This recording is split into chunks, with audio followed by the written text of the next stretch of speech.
श्री राम जय जय राम, श्री राम जय जय राम। नारायण समारंभां शंकराचार्य मध्यमां अस्मदाचार्य पर्यन्तां वन्दे गुरु परंपराम्। ओम श्री सीतारामचंद्राभ्यां नमः, उमामहेश्वराभ्यां नमः, ओम श्री एकादशी दक्षिणेश्वरधाम सरकार नमः। सत्संग के क्रम में आज देवर्षि नारद द्वारा रचित नारद भक्त सूत्र से 47वां सूत्र की व्याख्या की जा रही है, जिसमें देवर्षि कहते हैं, यो विविक्त स्थानम सेवते यो लोकबंध बंधुम उन्मूलयति निस्त्रैगुण्यो भवति यो योगक्षेमं त्यजति।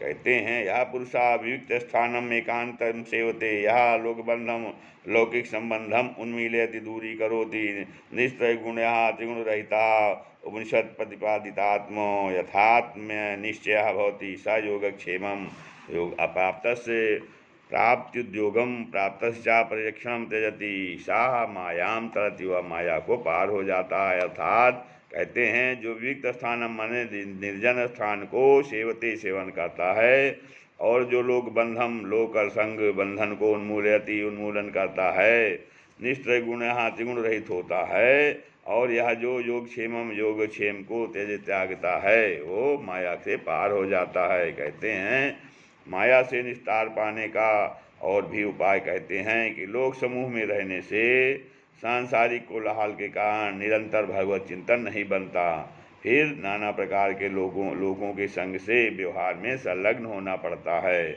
इस दशा में संग दोष लग जाता है और जन समूह में रहने से लौकिक मर्यादा के अनुसार ही आचार व्यवहार आदि की व्यर्थ अड़चन में पड़ना होगा।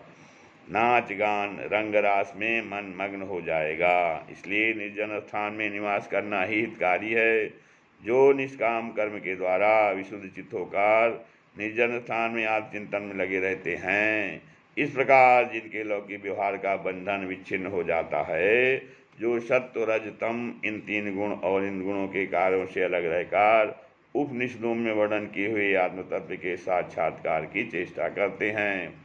कहते हैं, ऐसा करने के लिए वाणी शरीर और मन को वश में रखकर योगक्षेम को त्याग देते हैं। वाणी शरीर और मन को वश में रखकर योगक्षेम को त्याग देते हैं, अर्थात भोजनाच्छादन की चेष्टा तक को त्याग देते हैं। शरीर यात्रा के लिए जो कुछ चाहिए भगवत भद को उसकी भी चिंता नहीं करनी पड़ती। शरीर यात्रा के लिए क्या क्या कहते हैं, भोजनाच्छादने चिंतां वृथा कुर्वन्ति वैष्णवाः विश्वम्भरो गुरुर्येषां किं दासान् समुपेक्षते।